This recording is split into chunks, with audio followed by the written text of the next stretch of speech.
to the Wellness Quacks. We have a great episode today. Today, we are going to talk about concussions and what you might experience if you get a severe concussion and some of the symptoms that you might feel. The reason why we picked this topic today is because I received a pretty major concussion about 4 weeks ago. Yeah. I think, just like 4 weeks and a couple days. Tuesday before Thanksgiving. The Tuesday before Thanksgiving. So what I want to talk about is just kind of a little brief overview of what a concussion is. And then there's different grades of concussions. I'm not going to go over that a ton. What I want to do is just kind of dive right into all the different symptoms that I've been going through. I feel like I've been able to articulate them pretty well. Yeah. And then I'll talk to you about some of the treatment that I've done and how to get it back online. And what you can do if you get concussed, who you should see, and what kind of care you should get, because there's a lot that goes into it. I feel like my recovery actually has been pretty quick considering the severity of the concussion. So before we get much further, what Jessica's here for is, A, to keep me on track, but also give you the perspective of what other people see. So I'm going to talk about what I felt and the symptoms that I displayed, and then how it's perceived by other people, and what you should push, what you shouldn't push when you're done with, or while you're in the healing process of a concussion. Yeah. Okay? So that's, if you wouldn't mind, just interject whenever you're like, and this is what that looked like. Okay. So let's start with the incident. First of all, there's not a great way to grade concussions. There's 3 grades that they have from what I've read, and you have like a grade 1, grade 2, and grade 3. Grade 1 is where you just you banged your head. Maybe you kind of had lights out or your bell was rung a little bit. Grade 2 is where you might lose some of your personality for a little bit. Maybe you're a little bit goofy. Maybe things aren't working right. And then grade 3 is where you have, and grade 2, you can have some amnesia. Grade 3, you're going to have some amnesia. And I think it's greater than 3 hours is what I think that's what it is. I'll try and look it up, and I'll see if I can post it so you can see. A quick Google search will show you that, but I think that's what it is. I've had several concussions in the past. I played rugby, and I've been in some pretty major automobile accidents, crashes, and I got a concussion in those ones. The one, I have a couple where they're pretty significant in my life. One of them was I was playing rugby and I got over-undered. So like a guy hit me at my feet at the same time a guy hit me in my shoulders, kind of scissoring me, and my head whiplashed. Hit against a hard Kansas dry clay. This is when I was in high school in Kansas. My bell was rung, really hard, and I woke up like feeling the grass, and I was like, oh, it's so soft. And my coach started yelling at me, but what he was saying wasn't making sense in my mind. I was having a hard time with it. You explained that it was like foggy. Yeah, everything was real foggy. They kind of do a good job of that in the movies where it's like, that's the way that one was. And then I came back to enough to finish out the rest of the game, which was dumb. Shouldn't have done that. Didn't know much better. This is back in like the late 90s, early 2000s. All you wanted to do was sports. So it was like, we're playing. Yeah, it's hard to keep me off the field. Even now, I like playing. Yeah. It's just sport is a lot of fun for me. I enjoy the heck out of it. Yeah. And then I was in a car crash. That was a different concussion, a different style of concussion. And each time I hit my head in different places, and I had different symptoms. And that one, I didn't really figure out that I had concussion until a little bit later. And I had some weird balance things. They weren't major. It was just kind of like, I'm kind of tripped over that, which I didn't normally do. And then my dad sat me down and he goes, explain to me what happened, man, in your car crash. And I was rear-ended by a woman. She was going, they figure around 60 to 65 miles an hour. I was at a red light and pushed me through 6 lanes of traffic. And the next thing, I remember hearing a boom, and then the next thing I can recall is this Latino guy next to me, and he goes, man, are you okay? That bitch hit you hard. Yeah, well, we'll quack it out, don't worry. And so it took me a little while to realize that that like I had been concussed and I lost, like, I can't tell you what happened. And I had no idea. I just remember a bang, and then the next thing, this guy's talking to me, and I'm in an excruciating amount of pain all over my body. I was looking up the grade levels of the concussion. Grade 3 is, let's see. There's 3 grades, correct? They say there's 4. Oh, there's 4. Mm-hmm. There are some on here that say stage 5. Yeah. But grade 4 is for longer than a minute if you're out for longer than a minute. I don't think I was out for longer than a minute, but I don't know. Yeah. And I wasn't there. My kids were. Yeah. So. But that talks about amnesia, right? Yeah.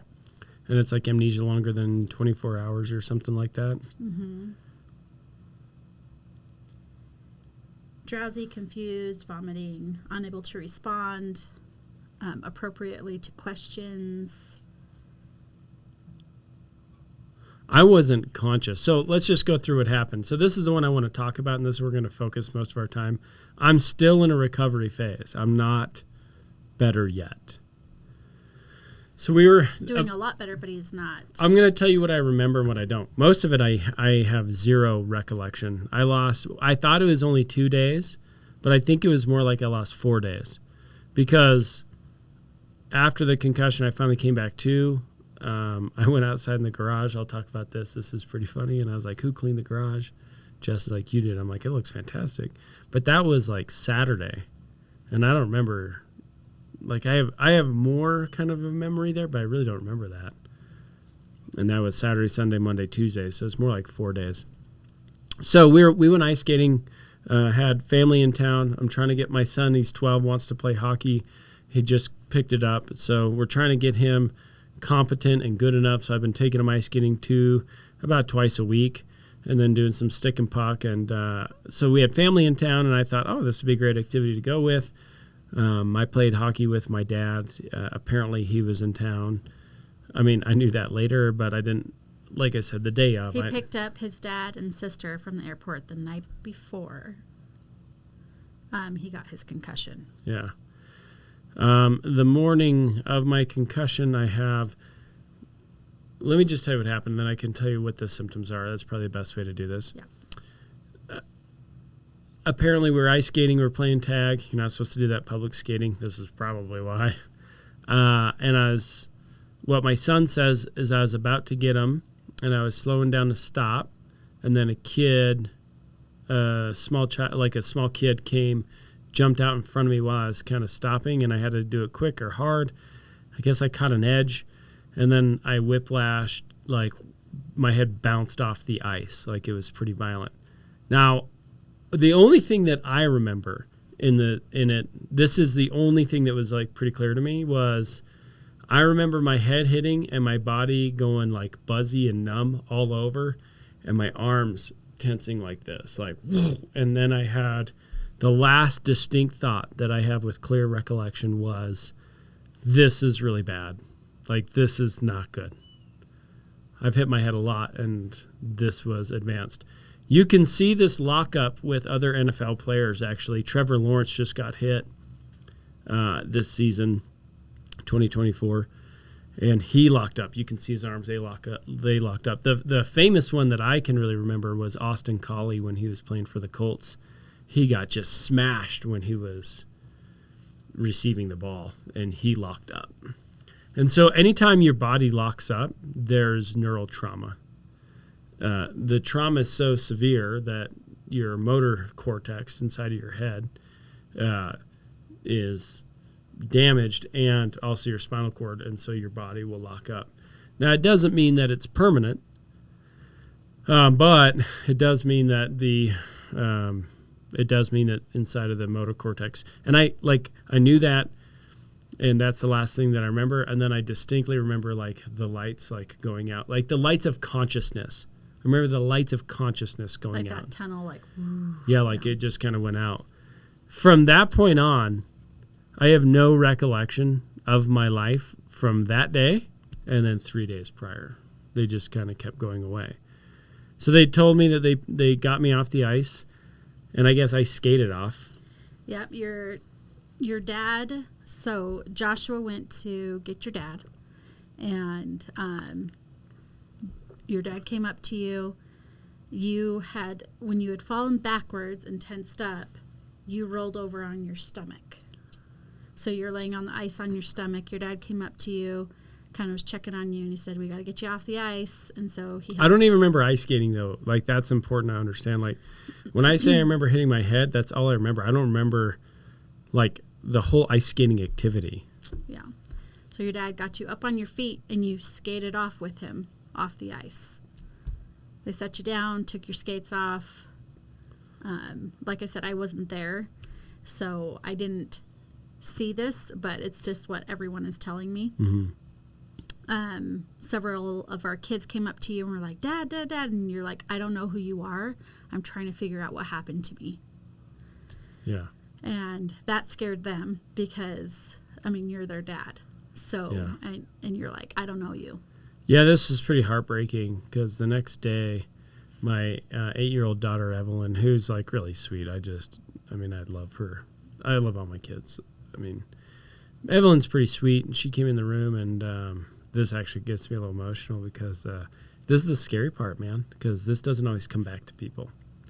They don't always get to come back after they hit their head, and there's been smaller injuries where people have been worse long term. But she came in the room the next day, and she looked at me, and she goes, "Hey, Dad, do you remember me?" And I go, "Sweetheart, of course I remember you. I would never not remember you." And she goes, and she started crying, and she's like, "You didn't remember me yesterday. You didn't even know that I was your daughter." And I was like, "Oh my gosh," like, right? But at the time I didn't feel that. I feel that now because, so let's go through the rest of the day. So the kids kept talking to me. People came over. We went to my office. And I don't remember any of this. It's just what I've been told. Yeah. So I went to my office. I'll tell you, I have like little weird flashes that day. Like Dr. Spar is a good friend of mine was there. Mm-hmm. And I just have like an image of him standing beside my x-ray machine. Yeah. And I have an image of like me hugging him. Several times. It was like a reset button. He would say 10-second Tom. And he would be like, "Spar, you're here," and talk to him for a minute and say, "Can I give you a hug?" And Spar would let him give him a hug, and he'd sit down and he'd be like, "Reset," and it would all start over again. And that happened with every little major thing that was happening in the room and stuff. If someone new came in, if someone brought up a new topic, it was that, and you were stuck on it until something new got brought up, and it was like reset, reset, reset. Yeah, and there was it sounds like my brain just wasn't able to move on in the process. It was like that short-term memory. You probably could have timed it, and you would have found out how good my short-term memory is. Like, it only lasts. It wasn't very long. Like, if anything, it really was like 30 seconds to a minute. Yeah. It wasn't that long. Which is insightful because that's pretty accurate for your attention span of focusing on one thing. Like, well, it does explain you a little bit. Lovingly. I say that lovingly. So there's that day, and then the only other thing that I can like kind of remember from that day was I feel like Austin, my brother, Dr. Austin, dry needled me and like stuck a needle in my neck. So he was, and I remember just going like, "Ow!" So you forgot he was going to dry needle you. So he had you on your belly, and he's like checking your head and everything, and then all of a sudden he sticks you, and you go, "Ah! Did someone just stab me?" And Dawson's like, "Yeah, I'm doing dry needling," and you're like, "Oh yeah, okay." And so you put your head back down, and then he does another one, and you're like, I feel like someone's stabbing me. And so he did that, like, I don't know, 4 or 5 times, and it was kind of the same reaction. And what I've been told is my range of motion immediately increased after that. Mm-hmm. So my neck was all pretty tensed up. I mean, you have to understand, like, I whiplashed against the ice. My son said my head bounced against the ice, like, boom. and no helmet on. I mean, we're just at public skating. So my neck was, the next day it was sore. Interestingly enough, I haven't had any bad migraines or headaches since. That was like one of your things that you were afraid of. You kept saying, I don't want migraines. I don't want migraines again. Like you kept repeating that. Like, yeah, because I had migraines. I dealt with migraines for a while after my rugby concussion. Like for several years, I dealt with concussions. And so that happened. And so the rest of the day, I can't really speak to. That's really Jess, because I wasn't there. So a lot of repetition. The treatment, some of the treatment that I received right off the bat was I got x-rays like very shortly thereafter. We took flexion and extension to make sure there wasn't any instability, so that way I could receive a chiropractic adjustment. And I believe that helped. I believe that helped tremendously. Range of motion came back online pretty quick. And then also Dr. Austin dry needling me. That helped me a lot. You also did your red laser. I also got laser, class 4 laser. And you did your supplements. That day? Yeah, sad. Cool. So I started supplementation right away. I'll try and make a list of this below of the treatment that I've been doing. I really have been recovering fairly quickly for a major brain trauma like this. So then the next day, and then there's other things that I was not allowed to do for the next couple days. One was watch TV. That's so no blue light. No electronic stimulation. Yeah. So we're like taking his phone away, no TV. Yeah. He sat and played his guitar, like he just strummed on his guitar. I'm not a very good guitar player, but it's like the only thing I could do. So I was like, all right, let's learn some chords. Like I know G, D, and C really well, and E and A. Those are the only chords that I know. So I just kept doing the chords. And then you don't want to take a lot of anti-inflammatories for a lot of different reasons, especially like an aspirin, one that may thin your blood, because if you have a brain bleed, you don't want that to continue to bleed. We weren't suspicious that I had a brain bleed because I passed all of the other neurological exams. So like, your eye tests, and then like finger to nose, like you can test your cranial nerves, and that's why you should go see a professional as quickly as possible. Those were all tested. Those came back negative, and then the x-rays looked pretty good. I did have one instability at C5, C6. It wasn't, I don't love it, but it wasn't like big enough to not want to get an adjustment. And all the chiropractors, so that was one thing. Did we take x-rays? Are there any instabilities? Like, I don't know, maybe 50 times that you'd ask that. And we kept explaining each one that we found and everything, but like you said, it wasn't major.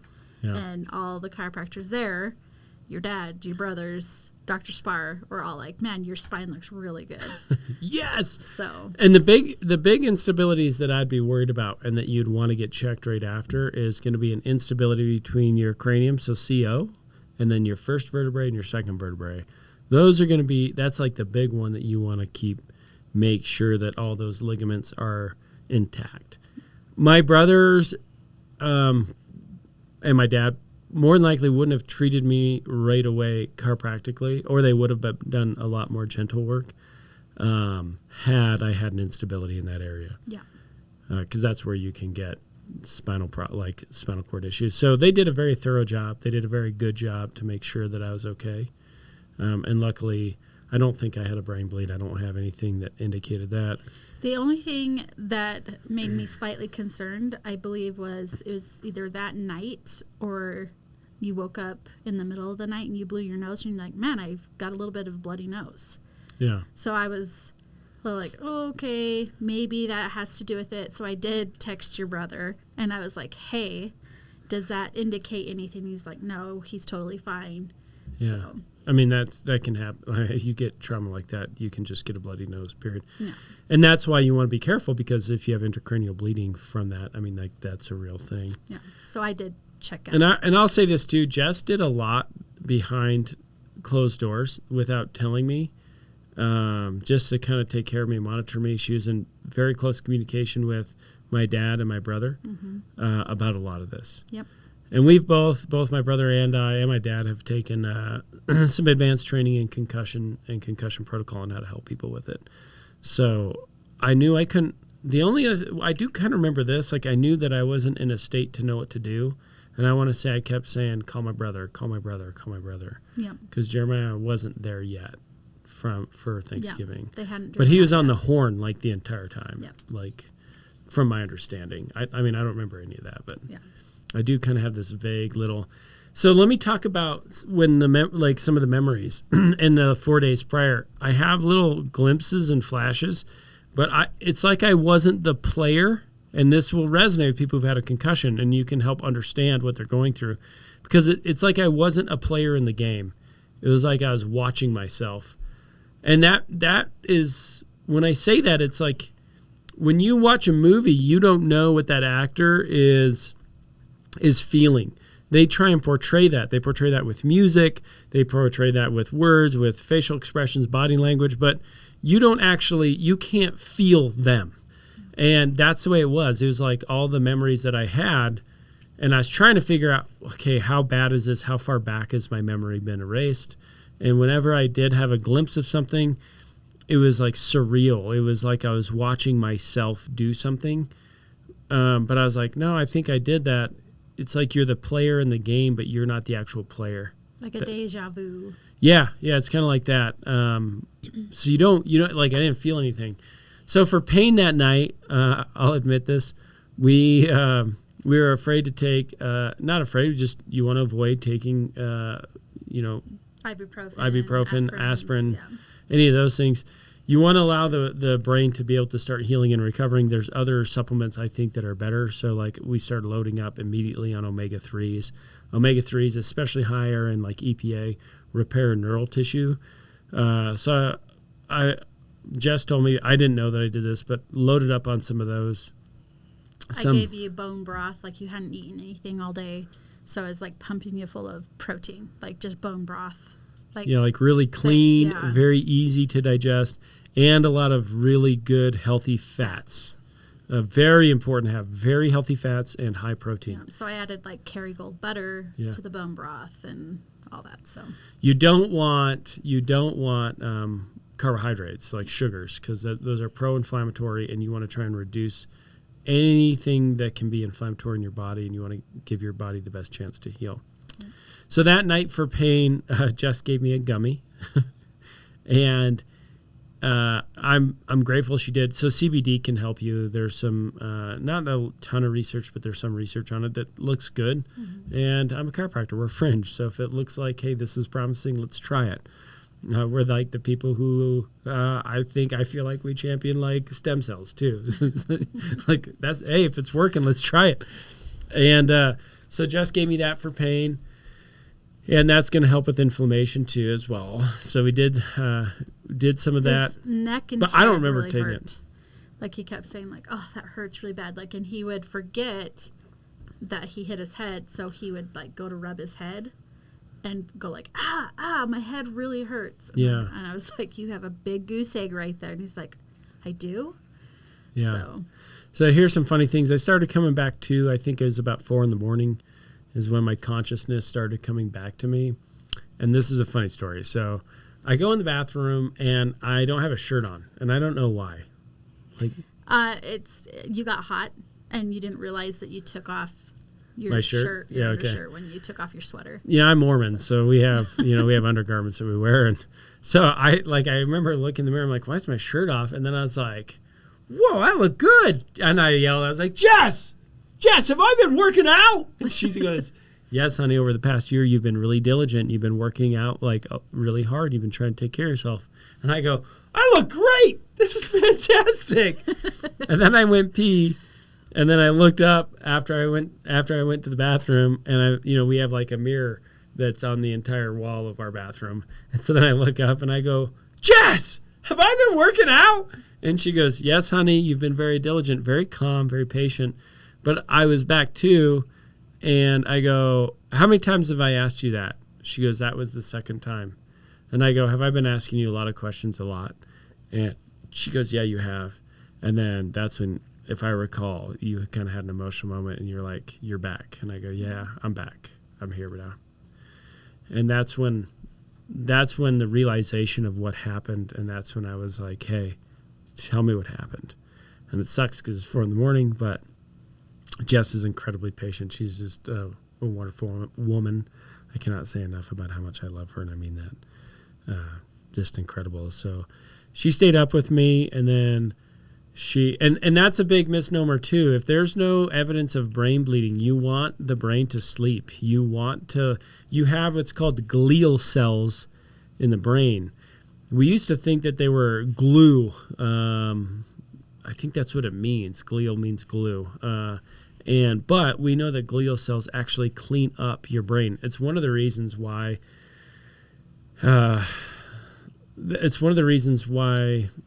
What's that medication? It helps you with allergies. People take it. Benadryl. So one of the reasons why Benadryl is so bad for you because it slows that cleaning process that glial cells do way down, and there's a correlation with a high intake of those type of medications and dementia because your brain doesn't get cleaned out. So that was taught back in the 90s and 2000s. Like, don't let them sleep. Not true. If there's no evidence that the patient is continuing digressing and you don't need to monitor him as much, you want them to sleep. And so it happened early in the morning, right? It was in the afternoon, so it was like 11:30. So like early afternoon. Mm-hmm. And then I don't know what time I went to bed. I think you finally went to sleep around like 9:30. Yeah, so that's plenty of time to observe a person, make sure they're okay, and then you want them to sleep. So I slept, woke up, Jess explained to me everything that happened, and then I realized, like, this is really not good. Yeah. Like, and then now here's a lot more symptoms that started coming to me. So the next day I was just, like, really tired. I just felt nauseated with everything. I felt a little unsteady on my feet, but actually not that bad. But I did. It's not like I was unsteady, like, oh, my balance is off. It's just like, I just kind of want to sit down. Yeah. And so I sat down quite a bit that day. I didn't do a lot. Jess didn't let me do a lot, which is good. You shouldn't. And then I wasn't allowed to watch TV, and you don't want to overwork the brain. So, no, they wouldn't let me read. I love reading. Wasn't allowed to read, wasn't allowed to watch TV. And I don't know what I did that day because my memory that day. So I was conscious that day, but creating new memories has been just a little bit slower. They have to be more intentional. Now that's come back online in the last week. So the first 2 to 3 weeks after, it's kind of been that way, and it's gotten better slowly every day. But in the beginning, it was like, I'm conscious, I'm here. But what did I just say? Like, it's almost like you got lost in a conversation and you're like, oh, what? So that happened immediately. Yeah. And then there was personality alterations as well. So I was awake, and when I woke up, I was awake. I didn't feel tired. Like, there's a feeling associated with tiredness, and I didn't feel it at all. So Dr. Clark is a morning person. Like, he prefers to go to bed so that he can get up and get moving. Before the concussion, he's very much like, we like to cuddle and stuff. So it was more of he's awake, but he wants to stay in bed and cuddle, but he wants to work out, but it's nice to cuddle, that type of thing, And then after the concussion, it was like, I'm awake, I'm up, let's get moving, let's go. Yeah, because I didn't feel that tired, snuggly feeling like that. Oh, the covers are so warm and you're so warm. Like, I didn't feel that. It was like that feeling was non-existent. And so that feeling wasn't there. And so when I woke up, I felt like, oh, here we go, let's go. And there was a disconnect from all of my emotional state. In fact, I didn't feel emotions very well at all for about 2 to 3 weeks. 2 weeks. 3 weeks, at the third week, they started coming back, but not very much. And I'll give you some examples of this. Like, when I was I wasn't allowed to drive for, like, you guys didn't let me drive. I had to forget. It was like 5 days or something. And I was like, I'm fine, I can drive. Like, probably good that they didn't, because consciously I felt like I was coming back to me, and I'm present, but I wasn't really capable of doing it.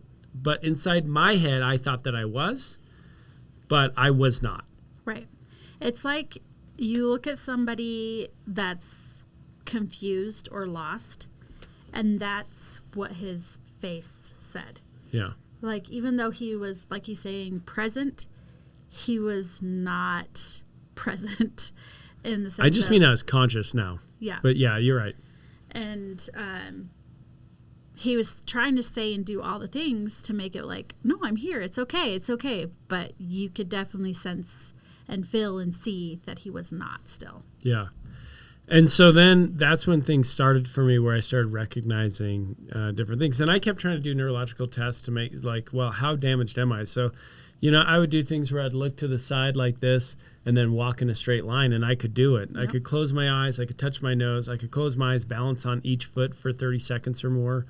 I could, but I couldn't recite. If you gave me the 5-word test for concussion protocol, these are all concussion protocols that I do on patients. Mm-hmm. If I tried doing the 5-word test, I couldn't do it. And so I was like, oh, crap, like my memory is really messed up. And then I'd get lost in that. So sometimes I could do the 5 things, and I just did it to myself all the time. I didn't always tell people that I was doing it. I was just checking on myself. Sometimes I could do it, and then other times, like, I couldn't do it at all. It would be like, and then the other thing was, like, I completely lost track of time. I'm weird. Like, if I say I'm going to take a nap for 11 minutes, I will lay down. I don't need to set an alarm. 11 minutes later, I will wake up. That still is not really back yet. Time has been really messed up for me. Sometimes it goes by super fast, and like yesterday, it was super slow. Yeah. So like in the office, I just told the staff, I was like, look, if he needs a rest, make sure he gets a rest. So he goes, I'm going to take a 10-minute little snoozer. He goes to lay down, and 30 minutes later, I'm like, he still just kind of needs time to heal, because that's not normal for him. Yeah. When he says 10 minutes, it means literally 10 minutes. It's a weird thing. But now it's like that time management has been lost. Yeah, and sleeping is really good for recovery, but I couldn't sleep very well. It's not that my sleep was that's the other thing. Like, I didn't have dreams for about 2.5, 3 weeks. Like, they were totally gone. And sleeping was because, like, when my eyes are open, I don't feel tired. And so normally, like, you get, like, I get this. I've got this my whole life. I get a 3 o'clock lull where I'm just, like, exhausted. What Carissa said, my office manager, and Jess said, was that my face looked terrible, but my eyes were wide open. Mm-hmm. So they're like, normally, like, when you're kind of struggling, because I'll drink a ton of water at that time to keep myself going. Sometimes I'll have, like, Enduro for mountain ops. They don't sponsor me. Wish they would, because I love that stuff. Start using them more. Yeah. Bring it in Enduro. Yeah. But sometimes I'll drink some Enduro, whatever, right? I didn't need any of that because I was just awake. But here's what would happen. I would randomly crash, and I would crash hard. So we went up to Canada the week following Thanksgiving because my uncle passed away. And so we were going up there, and we got to our hotel late the night before, and then we had to leave early. We got a hotel because we didn't want to wake up at like 3 o'clock. So we wanted to wake up at like 4:30. But we got out late just because me and my brother are family men. So we got out late. Long story short, it was a long day. And when we were in Seattle, I kept having these mini meltdowns. And this is another thing that happened was the more complex the situation was and the more figuring out that I had to do, my brain would get lost. And it was hard because I was conscientious of what was happening, but I couldn't get the brain process to work. And that's how I knew that I was still damaged. So, for example, when we were in Seattle, I was trying to pull up my phone to use the map, which I was still on restriction, so people were still like, hey, bro, get off your phone. But I was trying to pull up a map to figure out where we're going. And then I was looking at the surroundings, trying to figure out where we were. And then, like, with the weather and being in a new city, it was, like, overwhelming. So we sat down to lunch with my cousin, that we got to see a bunch of family. It was awesome. But I sat down to lunch with my cousin, and they kept asking me questions like, where do you want to eat? Do you want to eat here? Do you want to eat here? Do you want to eat here? So I'm trying You're not supposed to ask concussed people questions. Yeah. So they kept asking me questions, and I kept having to figure it out. And then I'm trying to find places like that to eat to see what I might want to be able to have like an intelligent answer. And by the time we decided where we were going and sat down to eat, it was like too complex for me. And even though these are like easy tasks, it was the amount of tasks that were going on that got very, very difficult. And so we're sitting there eating, and then we're conversating. And anytime someone went off on a tangent, I would just get lost. Now, it's not like I was conscientiously lost. It's not like the person who's concussed is like, oh, I didn't track that. It's like they're tracking that, but the thing that you were just talking about before the tangent is gone. And so then it's like, wait, we were also talking about this. So, crap. And so then they would ask me, and I'd be like, I don't remember what I was going to say. I'm sorry. And everyone knew that I was hurt, and so they wouldn't push me to try and remember, but it's hard for me not to try to want to remember. Right. And then they're asking me, they were asking me, but there's a discussion of, hey, when do we want to head up to the border? When do we want to go to Canada? And so that's going on, plus the conversation. And so then I just got overwhelmed, and I started crying. Now, I didn't feel sad. Like I said, I didn't feel anything. So I wasn't sad. It was just like a reaction of, I don't know what's going on. And so then your body just lets down and you just start crying. So you get lost. Like you just start. It's almost like you're a little kid and you have too many options and you're just like, I don't know what am I supposed to do? Yeah. So, and I think that's why you have that reaction of like, I don't know what to do. Yeah. You know? So when you can see it when it's happening to me. Yeah. And what I started doing was I started just doing, hey, buddy.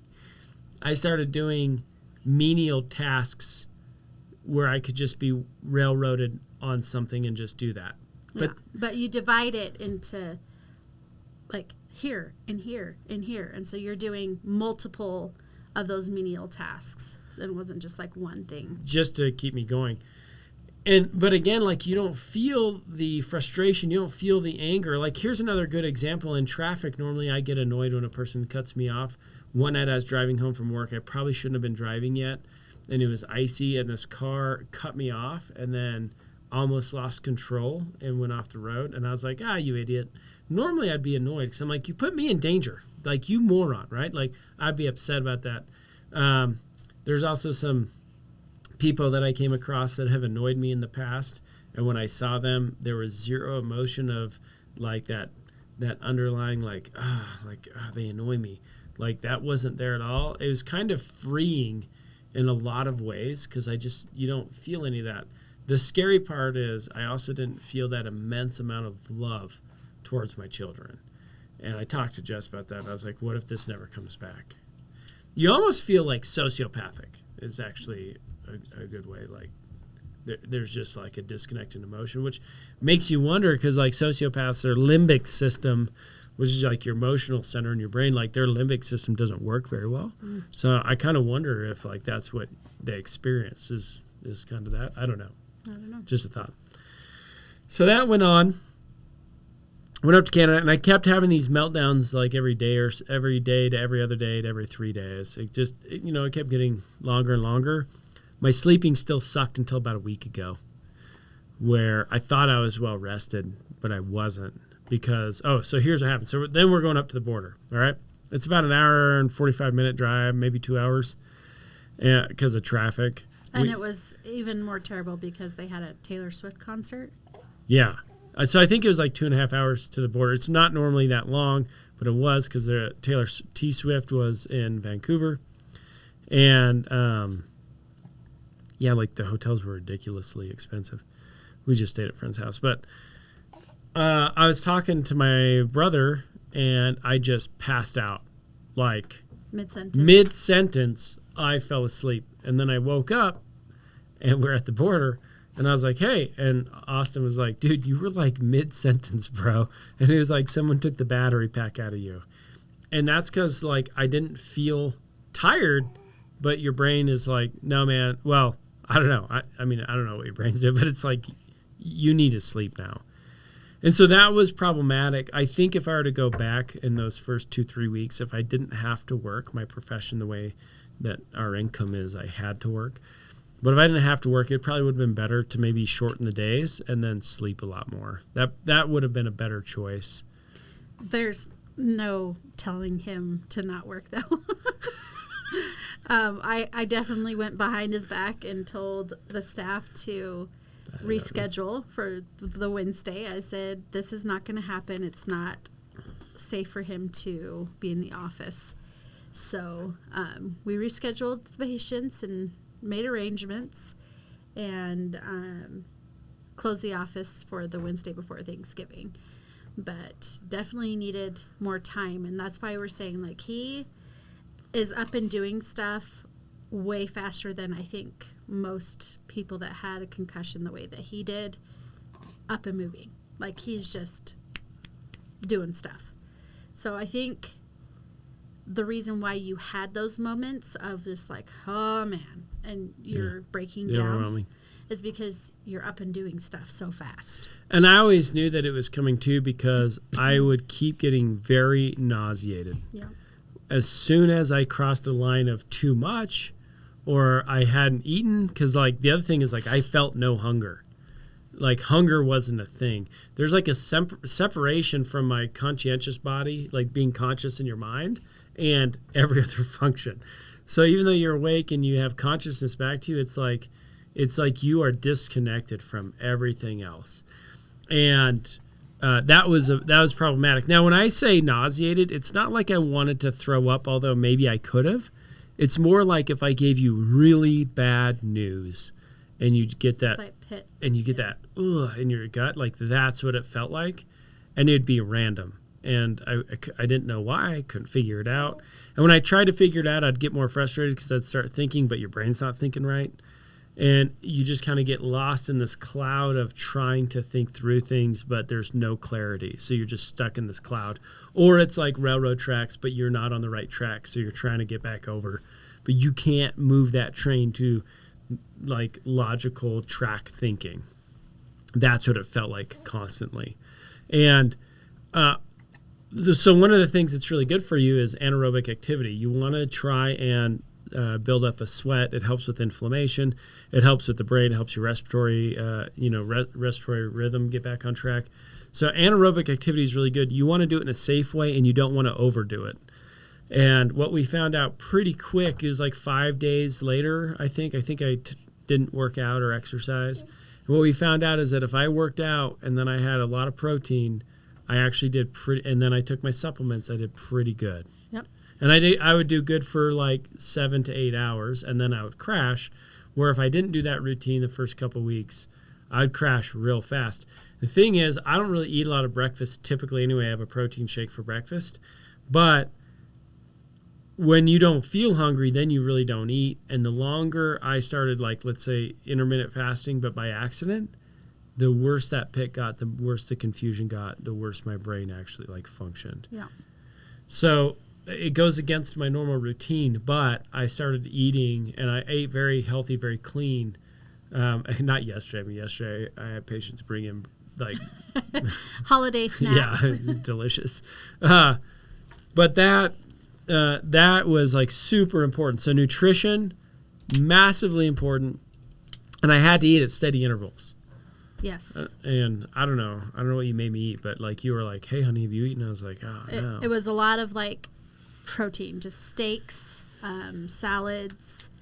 It was like we went to Rudy's. We had a baked potato with a lot of meat. Yeah, meat. And bean salad. I don't drink a lot of soda anyway, but we cut out anything that was sugary. Like anything sugary. We cut it all out.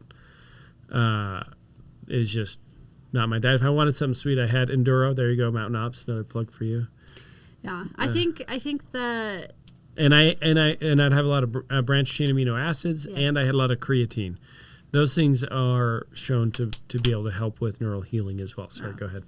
So I think that when we realized, like you were saying, just when you worked out, that was a big thing for you that made your day start out right.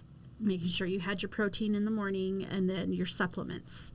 And then making sure that you were resting when you could and eating your meals. And then when it was like nighttime, it was like unplug, don't do anything else, and go to bed, which you actually really did not like the first couple weeks. You're just like, I'm fine. I'm like, no, go to sleep. And then all of a sudden, like you said, you would just pass out. Yeah. And you're like, I'm fine. And you sit down and we're reading scriptures and you're like snoring out. Yeah. And it happened quick. Yeah. There was no like progression to going to sleep. It was literally like someone hit a light switch and I was out. One of the nights, Jess just left me there because there's no waking me up either. That was also the other weird thing. Like you couldn't wake me up. Like when I was out, I was out. Yeah. And we have 8 kids, so it's like I got to put kids to bed. And so I wasn't allowed to drive at night either. Yeah. We kind of made that a rule. We got me out of the office as quickly as possible. One of the nights I ran a red light. I hate to admit that, but I did because I was just tired of that brain processing. And that was when I realized, hey, this is actually a bigger problem because I think I'm fine. And when I did that, my office manager called me because she was actually by me. She's like, you just ran a red light. And I was like, I do. But I realized it after the fact because I was just kind of going. That same night, I was very tired that night, and I ended up like almost, well, the way I knew I was tired that night is because I went home and I passed out like very quickly. And then I would like wake up at like 4 a.m, and I was like, where'd everyone go? Because there's no concept of time. And so I would wake up and I'm like, we're not reading scriptures anymore? Like, what's going on? Yeah. And then we had our like staff Christmas party, and he goes, I'm fine. But there's like little tells on his face that will happen. Mm-hmm. And I'm like, no, I'm driving home. It's okay. Like you just sit here and talk to your mom on the phone type thing. Yeah. And then all of a sudden he hangs up with her. He's holding my hand, and I look over because he let go of my hand but didn't. And his head had flopped to the side, and he's like snoring. And I'm like, see, he was done. So it's getting better. And in the beginning, one of the things that I'd like to emphasize to people who are dealing with someone who has a concussion, like if you're the Jessica in the situation, is there's moments to the person who's concussed where it feels like you're never getting better. And you can't see or feel the progression because you might feel like you're doing better. And then as soon as those disconnect feelings come back, you feel like you're right back where you were. And so the progress of this to me has felt slow. But when I take myself out, like now I can think logically. Seeing a new patient the first 2 weeks after was extremely difficult. Those days were the days I was actually the worst. Yeah. Because seeing a new patient takes a lot of figuring out, a lot of thought process, and you have to ask a lot of questions.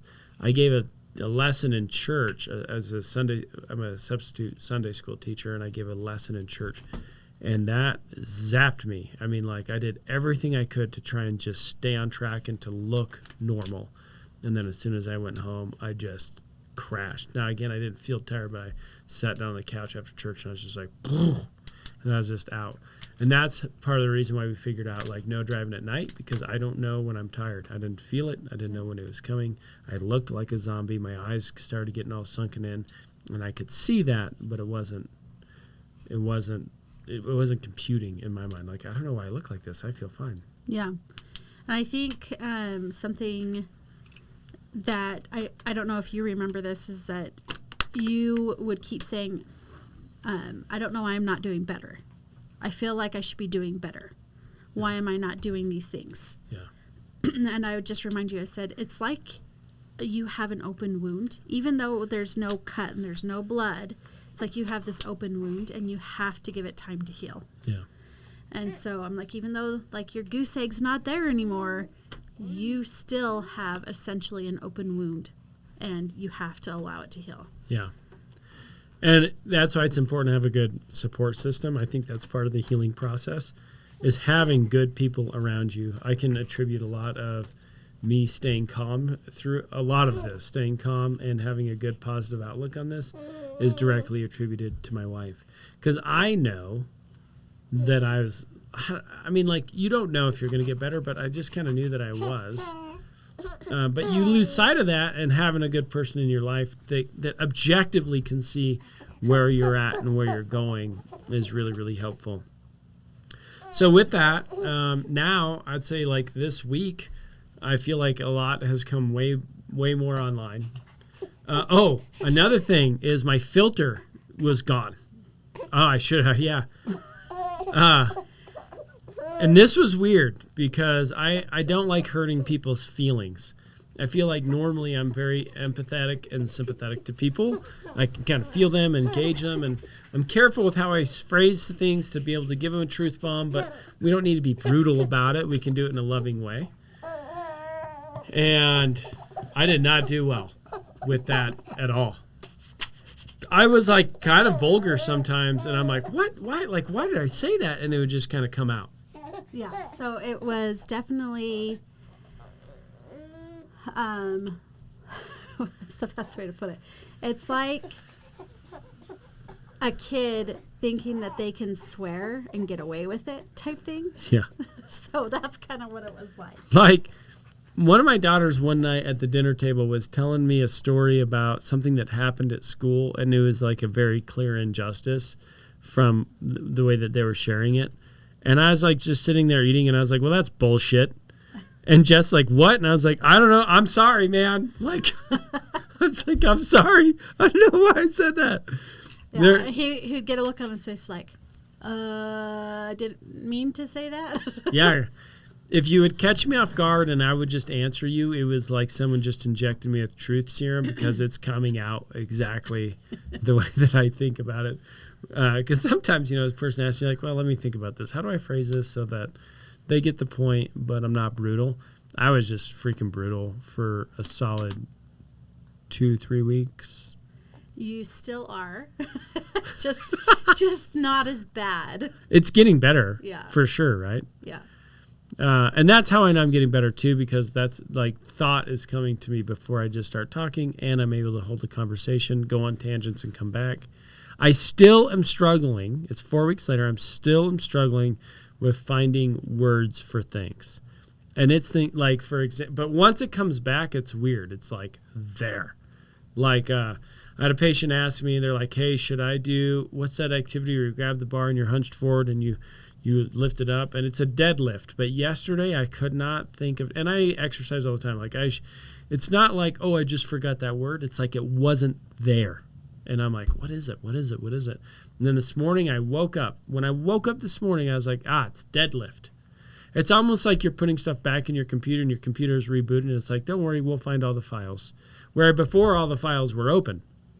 And so they were just working. It almost feels like a neurological brain reset, because other things for me are not as hard. I don't feel anxiety towards a lot of things. That feels dangerous because I'm just like, normally I take inaction because I start thinking about all the things that could go wrong or what I need to take into consideration. And so I have a higher level than I would like of inaction because of that. That's still, I don't feel like it's there. Yeah. Yeah. I was going to say, I was just thinking of essentially like your new superpowers that you have. So it's like we were, where were we? And a Hispanic lady was helping us, and he just started speaking in Spanish to her. Now, it's not like one of those things, because some people have like hit their head and they can play the piano. It's not like that. It's not like... so he'd been learning Spanish. I like learning Spanish, so I know some Spanish. Not a lot, but I know... He's not fluent at all. But he walked up to her and he just spoke a sentence very fluent. I was like, necesita una ayuda, por favor. Just very fluent. Like, hey, I need some help, please. And she was like, oh, and starts going off, and he's answering. And I'm like, that seemed like it was really easy for you. Yeah. And he's like, yeah, it was. Did I just like speak to her in like really clear Spanish? Yeah. It's like, yes, you did. Yeah. So, but I attribute that because like I don't feel the anxiety of screwing up. Yeah. And then the other thing was, like I don't feel it recently. So it's like you got back to your workout routines and stuff like that. And I told him, I said, it's like you're bulking up faster. Yeah. Like it's within that time range after your concussion. So a week I took after 4 it, days off, and then I've been working out every day, pretty much. And Like a couple days here now. And I'm not just saying this to say this, but he's actually like filled out a lot more, and within like his thighs and his butt area, it's like things are tighter now. And he's like, man, like it didn't used to be this tight. I'm like, well, you actually are filling out really fast. Yeah. And I think that might be because of that disconnect as well, of you're not stressing how you look. You're not stressing how. But I'm also not like when I'm working out, I just kind of go until like I always go till failure anyway. And I think a lot of not even I think there's a lot of limitations that our brain puts on us. Like your brain has afferent nerves that give feedback to your, like there's nerves that give feedback to your brain that say, hey, you shouldn't lift more than this because this ligament is under too much stress. And there is a disconnect, especially after brain trauma, from that process. So people who have neurological damage, sometimes they're like incredibly strong because they go a little bit further and harder than they would if all of those things were intact. And it does feel like there's somewhat of a disconnect with that.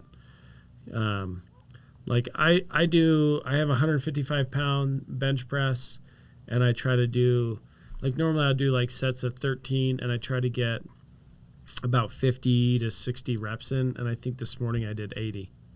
Yeah. Because it's like, oh, I can keep going. Yeah. But he, like he said, he's been working out for like a year consistently, but there's like this gradual change, right? But within this time frame, just after his concussion, like it was like that difference. Yeah, so that's also happened too. So these are a bunch of symptoms. I hope this is helpful for people to understand what other people are going through. I think that I'm fine, and this is the other point I want to emphasize. The entire time I felt like I'm fine because conscientiously, like my conscious is there again, so I feel like I'm fine, but I'm not, and I haven't been. You're still piecing things together. And some of these deficits, it's like your brain is like tricking you to make me think that I'm okay so that I can keep functioning. But obviously that is not and has not always been the case. But I am recovering very quickly, I feel like. So here's the regimen of what I've been doing. I take Zymogen supplements. So I've been taking Optimag Neuro. I've been taking Monopure, which is a really good fish oil. I've been taking NAC, which is a antioxidant. Mm-hmm. And then I've been taking my testosterone supplements. So that's testosterone. I've been taking that. And then I take DIM, which helps with estrogen. Those I was taking before. I'm still just taking those because I think it's good for me and it helps me feel good and helps like hormone regulation. And then I've been taking a methylated B vitamin. Yep. And then that's your MTHFR. Yep, yeah. I've been taking some methylated B vitamins, and then the other one I've been taking, Optimag Neuro, and then Osteo. No, I'm not taking that one. I'm trying to remember what it's called. There's one other one. I've been taking like ginkgo, like things like that are very, very good brain food. It's a blend.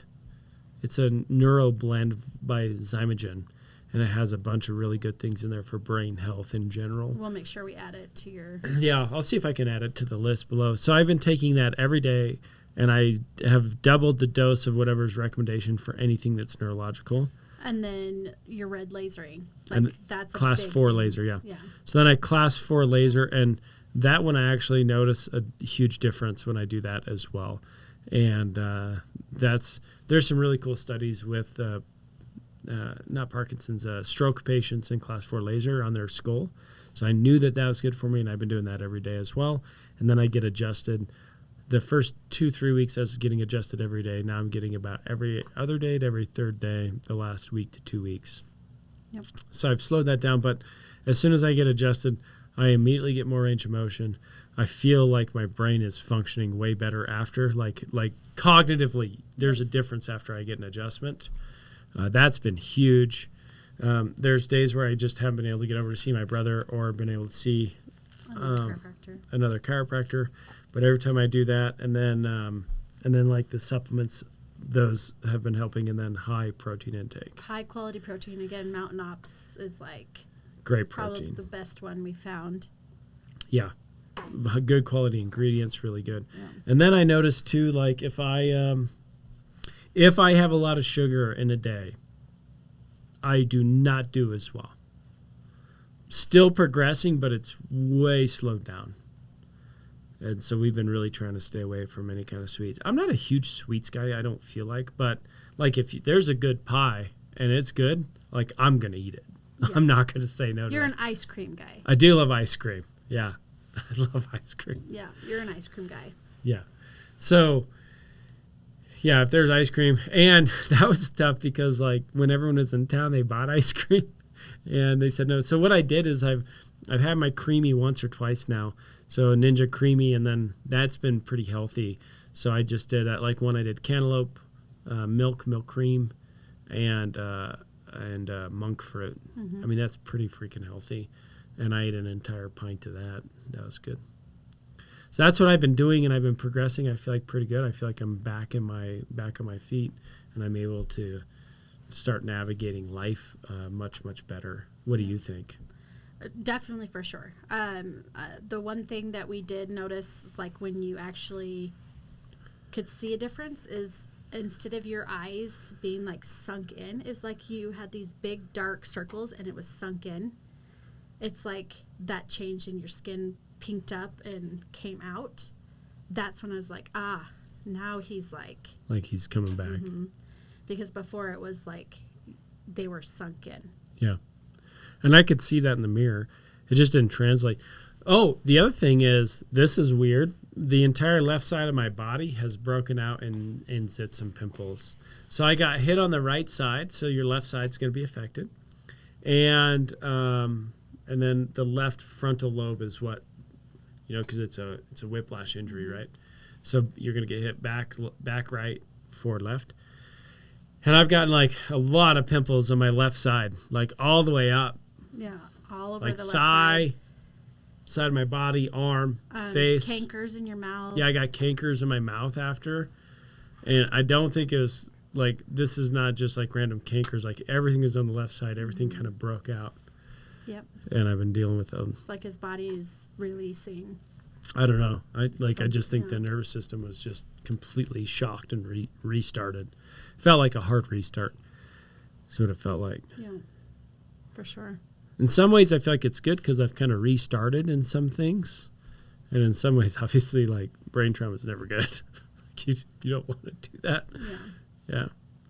But all in all, I really do think that in most people's lives, you're just a very active person, period. So you're not one to like lay down and be down and out, but at the same time, you are functioning a lot better than I think other people would have if they had the same trauma. Yeah, but I attribute a lot of that to the care. I mean, yes, I've had... That's what I mean. Like, yeah. Because of everything that we've been doing, and maybe because of your personality, but everything that we've been trying to do to keep you up and going, you're going a lot faster than most people would. Yeah.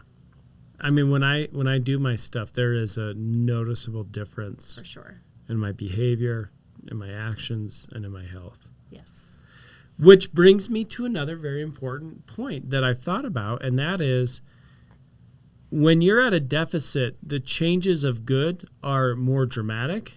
When you're not at a deficit, like I've always had a hard time taking supplements because I'm like, I don't really feel a difference. Like, why am I taking these? But when you're functioning high and that little bit of like, it's good for you, but you don't notice it, like that's because you're functioning well, but it is good for you. When you're at a deficit and you take those things and it raises you up, you're like, oh, wow, this is really helping. So I've changed my perspective on supplementation and health and nutrition, and that is just because you may not feel that leap of improvement, that doesn't matter, man. It is doing good things for you. Yes. For sure. So that I've changed that perspective because now, like, I've taken some of these in the past. I'm like, oh, they're not really doing anything. Yeah, they are definitely doing something. You just may not notice it, but it is doing something, and you should stay on that, and you should do them. No. So I would just say experiencing what we have and hearing what the norm protocol is like, don't sleep, take ibuprofen, like all those things. It's like, get a second opinion. Look it up. Don't be afraid to find out other information because it's not the same thing for everyone. Yeah, absolutely. I want to include this too. Maybe I'll chop it and put it back earlier because there's another symptom where, along with what we've been talking about, where I'll have holes in my memory in general. Yeah. Like just other random things I just don't remember. I used to be really good at remembering or reciting a conversation. That's not there still. And then I don't remember certain things in my past. Not major. Like I talked to a friend of mine and his sister lost an entire year of educational learning after she cracked heads really hard, and it took her a year to like improve and get better. So the healing process, I still have holes in my memory. That's what I want to emphasize. And the healing process, it's neurological. It's very slow. The central nervous system, if it is damaged, so you can have inflammation and you can have things that interrupt it. But if you damage it, it does not heal, or it does not heal very well or very quickly. That being said, certain things can heal, but I'm saying like if I cut the nerve, it's not healing inside of the central nervous system. That's true, right? So the inflammation and some of the insults, stuff like that can heal, but it may take time, and you have to be patient. I wasn't very patient. I hate to admit that. But with the help from my wife, I feel like I've been able to be patient and be able to see the progress, and it's been happening. Yeah. That's been and I think that's really good too, is when you have those moments where, you had your little episodes. Mm-hmm. I think it's good to have somebody to bring you back down, because you could spiral, I think, mm-hmm. out of control. And direct me. Like you made me do, like you're like, because I was just putting away clothes because I was like, there's clothes here. I just got to put them away. I got to do something. I'm in my closet like all alone, and Jess is like, how come he's not coming down for dinner? I think I was supposed to come down for dinner, but I forgot that. I'm just going to change my clothes, and then you were gone for a little bit, so I came upstairs knowing that you were probably spiraling. And I just came upstairs. I took what you had in your hands away, and I just grabbed you and hugged you. And I said, we just got to breathe. And that's when you kind of like, wow, Yeah, I lost it. Yeah. And then she made me come downstairs and we're not doing anything, Dylan, and it's okay. We don't need to do something right now. Yeah. You don't have to do anything. Just. Well, that was actually when you were leaving for Canada. Oh, yeah, that's good. That's a good way to leave. So Austin pulled up outside, and you're kind of freaking out. So I just... see, that's what I mean. Like there's holes in my memory still. That's now that you say that, I remember it, but I would not have. It takes a lot of effort to remember some of those things. Yeah, so I just texted him as I'm holding you, and I said, hey, look, we're having a little episode right now. I need you to just be patient. Dylan will be out in just a little bit, but I've got to bring him down. And he's like, oh, okay. Yeah. So it took us probably, 25 minutes? I don't know. I don't know. But, yeah, I just talked to you. We just brought you back down very calmly. I was like, I got you packed. Everything's here. Got your bathroom bag in your bag. And I was like, you just need to rest. You've had a long day. You just need sleep. Yeah. So then that's when you got in the car. You're like, I have to call this person. I have to call this person. I said, you may talk to these two people. Yeah. And then you turn off your phone and you go to sleep. Yeah. So it's very much being aware of those situations. And then I contacted your family, and I said, these are things that you need to be aware of. When you see this happening, like, get him out of that situation. Yeah. He needs to be okay. Yeah, and I haven't had a lot of headaches, but when I tried interpreting for my brother, well, I didn't try. I interpreted for my brother at the funeral, and, like, he has no idea how draining that was on me. That was so hard. And then when I was done, that was the first time I actually had my first, like, real headache. Yeah. And that was using a lot of brain power to... Sign language takes a lot out of you. Translating does, You wouldn't think it does, but interpreting and translating It makes you really tired. It fatigues you really bad. Makes you very thirsty. Mm-hmm. So. Yes, so I did get a headache doing that. I kind of feel like I'm jumping all over, but that's just another symptom. I hope this episode's been helpful for you to understand what the concussed person feels, what the person has to take care of the concussed person has to go through. My wife is incredibly patient. I mean, very kind, very loving. When she took things away from me, it was never like, "Oh, you're going to do this." It was very, "Honey, listen, I need you to trust me. You're not doing good." I'm like, "And I'm fine." And she's like, "You're not doing fine." Conscientiously, I felt like I was fine. I didn't see all of the things that she saw, and I trust her. And so she just took it away from me, helped me get in a situation so that I could be successful in my healing and recovery. Yeah. I also hope that this episode was helpful for you for kind of knowing what kind of professional to seek and what course of action to take to be healthy. Yeah. And to heal and give your body what it needs so that you can heal. Class 4 laser is huge. Chiropractic adjustments and treatment, massive. And then proper diet. So a lot of protein. And supplements. And anti-inflammatory veggies and fruits. And then my supplementation that I took. And rest. And the fifth thing I would say is rest. You have got to give your brain a break. Think about it like this. If you break your arm, you're not going to use your arm for 6 to 8 weeks, right? Well, at least 6 weeks, you're not going to use your arm, maybe just your fingers. Well, just because it's your head, it needs to rest too.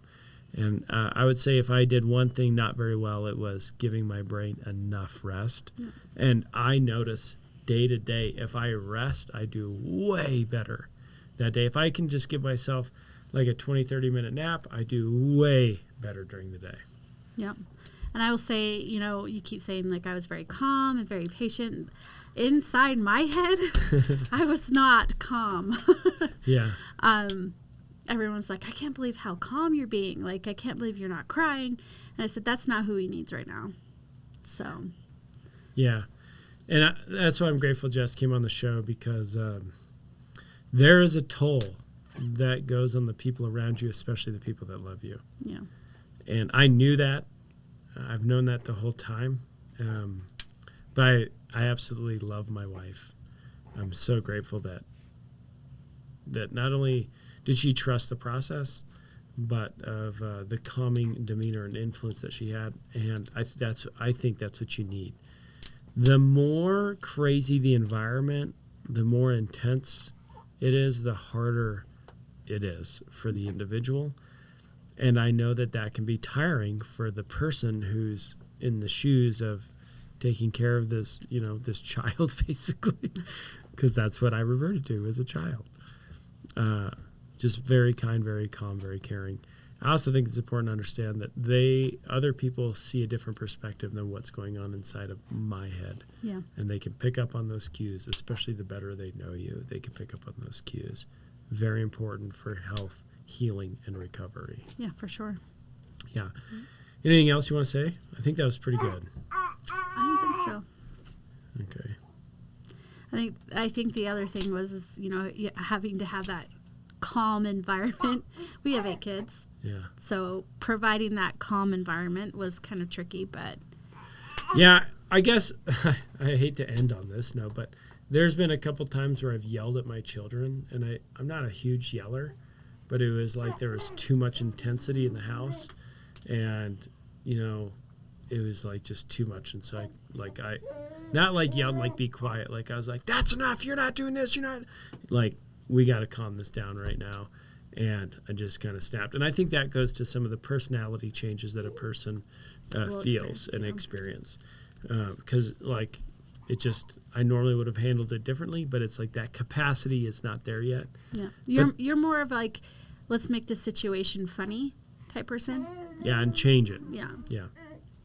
Change the direction that we're on is normally what I do.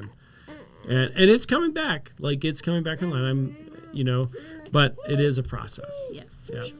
All right, if you have any questions, always like, subscribe. That helps us. It helps our channel. It helps get the information out to people. Try to do this in a fun, informative way and try to give you real experiences. We've got little James with us today. You want to say hi? James. He's our little mascot. So welcome. Thank you for listening to the Wellness Quacks podcast. Go ahead and comment if you have any questions or anything else that you would like to include in it. Go ahead. If you have anything else you'd like me to expound on or get you more information, go ahead and comment. I read them and I look at them. Thanks, guys. Have a wonderful day. Keep it quacky. Quack, quack, quack, quack.